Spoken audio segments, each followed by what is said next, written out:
Steins Gate review. That's what's coming up.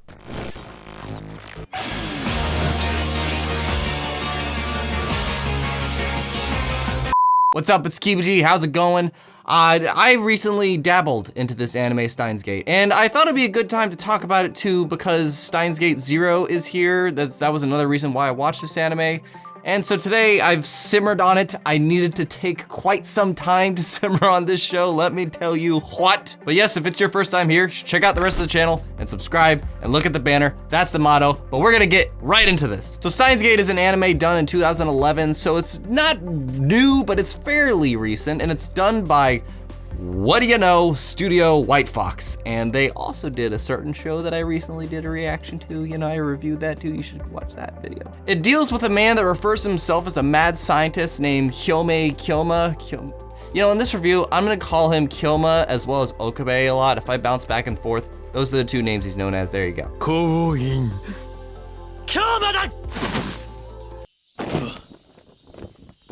But Kyoma and his fellow lab members / friends discover / create the makings of a time machine that can send these messages called D-mails, and these D-mails are a way to essentially time travel. So nothing can go wrong, right? Nothing ever goes wrong in time travel shit. And by the way, there's not gonna be any spoilers in this review, as much as I could go into spoilers in this, and it's gonna be interesting not to dabble into spoilers, cause there's a reason why I had to simmer on this show, let's just say that. And I'm gonna be purely talking about the anime here. I know that this is based off a visual novel video game, and the last experience I had with a visual novel video game was not a pleasant one. But let's get into the thick of, is this show good or not to me? And it's widely praised. It's a well-known anime. Like it's got its fair share of good reviews. I really had to simmer on the show. I actually finished it around a week before making this review. The biggest positive I gotta give this show, and it's a very big one because it has to do with everything that it entails, is the time travel that it has in it. I've been telling people, Steins Gate handles time travel the best I personally have ever seen. I'm not a big time travel fanatic. I've seen Looper, I've seen Back to the Future, obviously. I've seen some versions of time travel. I'm not a time travel expert, but just through my experiences, this show handles time travel the best I've seen. I think it's a very believable way of doing it, first off, because the way they do it, without getting too specific, they don't necessarily send people back to which you discover why that is, but it's more like they send a consciousness back. And that makes a bit more sense to me than sending a body. But at the same time, there might be more too, like different ways to do that time travel. It's explained really well too. That's the other thing I like about it, is that yes, time travel is never simple and it's never gonna be fully understood in this show. But, well, okay, maybe it will be. But they explain how there's like timelines and threads, and they use these analogies that just makes you get what's going on. And that's so crucial to a plot like this, to understand characters' motives and why they're doing what they're doing. Speaking of the characters, this show actually had some pretty good characters. And right off the bat, I gotta say, Suzuha, hands down, best girl. Hands down, just gonna say that, okay. Okabe starts out as what I'll say, an interesting character. Immediately, I didn't really care for this guy. He was really odd, and I wasn't exactly sure why or who he was, and he was just, it almost felt like I missed an episode or two to introduce him, but you spend time with him because pretty much, I would say, similar to ReZero, the entire story is experienced through Okabe. There's times where he is definitely off screen, but he is the main centerpiece of the story. In fact, I actually like the way that the story is told through him because a lot of these experiences of time travel is experienced through him. In fact, he's possibly the only one that can do it. So that made him an interesting protagonist, as well as, you know, him being a scientist and not just simply being some civilian life, you know, going to do these time travels events. No, this is actually a guy that knows scientific stuff.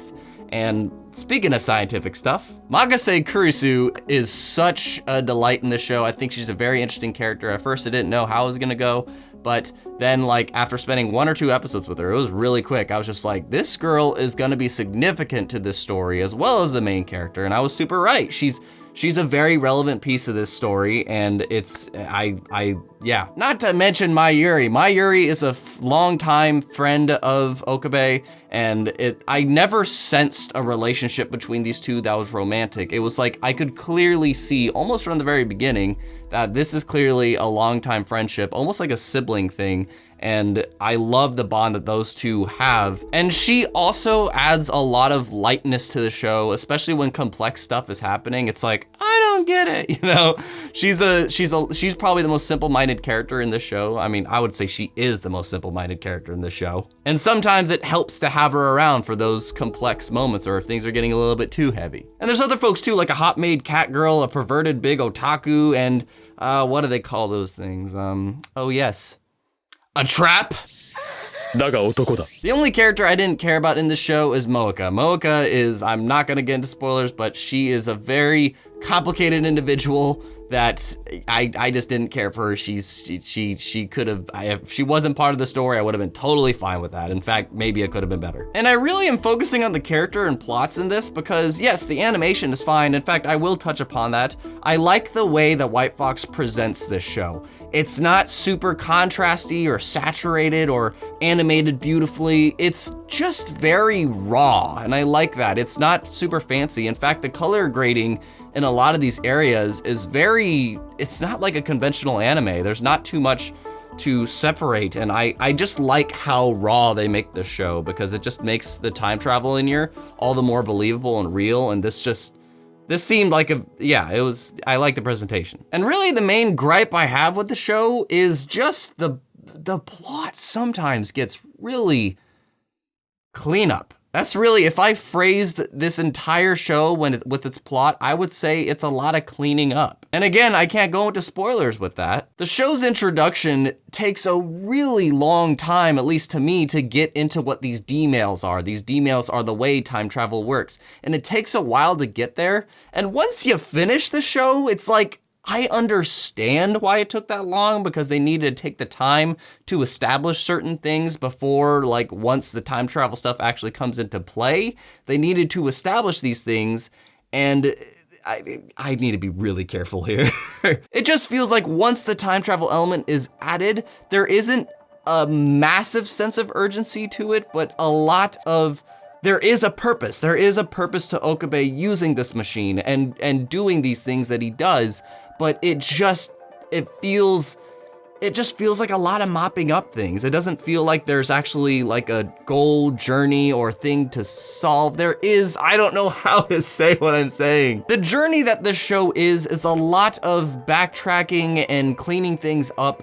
And in the long run, when I was watching it, it all makes sense. When I got to the end, I was like, everything in the show makes sense to me, but maybe there would be like a different direction, or they could have expanded it a bit, because a lot of the show felt like it was a lot of cleanups to me. There is urgency, but at the same time there isn't. There is purpose, but at the same time there isn't much purpose. It just seemed like a lot of looping and trying to figure out how to make something work, and a tangible goal, but that goal isn't really even one you know for sure. That's the thing. Okabe does a lot of this stuff without even knowing if it's going to work. But the thing is that it takes halfway in the show to even know, what are we trying to do? At the beginning, you're just testing out this time machine, and then the second half of the show is something completely different. The ending was very fulfilling to me. I was very happy with how the show ended, and I love how things almost tie together, because again, watching the whole show, everything did feel very relevant except Moeka. But there's just certain things that, yes, the show is very personal. It's very personal. In fact, I would say it's almost nothing but personal.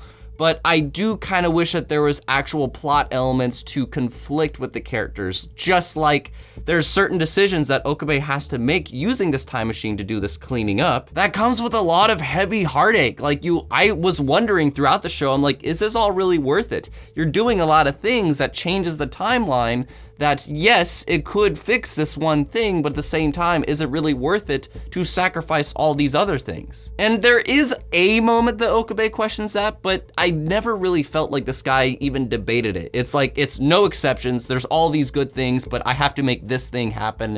And I wish I could have saw him get a bit more conflicted other than the one decision. If you've seen the show, you know what the one decision is he has to make.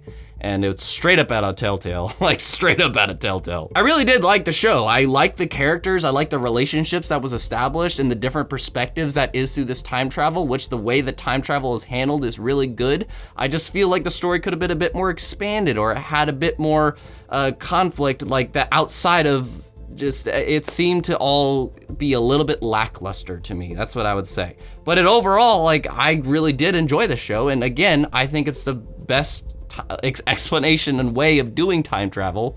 And I think it was good. Not to mention, it is hands down one of the most binge-worthy shows I could say. It is a 2-core show. It's around 24, 25 episodes, but honestly, it's a hard one to put down. It's definitely a show worth watching again because I can't get into spoilers, but it's definitely a show worth watching again. I kind of want to. Who knows, maybe I'll actually like it better if I watch it again. I'm gonna give Steins Gate a B+. I don't know if I want to watch Steins Gate 0 because the way the show ended, I was like, I'm content with that, I'm good. But Steins Gate 0, let's just say it's almost like an alternate ending, sort of. Like, I can't say anything more than that. And just like Code Geass, I don't think I need more. I like the way the story wrapped up. So leave your comment down below of what you think of Steins Gate, as well as any thoughts you have on 0, or what's your favorite time travel story. Just leave that comment, why not, right? And if it's your first time here, browse the channel. There's more content for you. I reviewed a couple of other White Fox shows like ReZero, and I believe Akame ga Kill is in that White Fox show. And if you want more content, there's stuff down below for you to watch, like Who is Best Waifu, Rem or Amelia from ReZero, if you've seen ReZero, as well as something else you might like, and consider subscribing if you're new, or supporting if you are a veteran of this channel. But thank you guys so much. I will catch you in another video.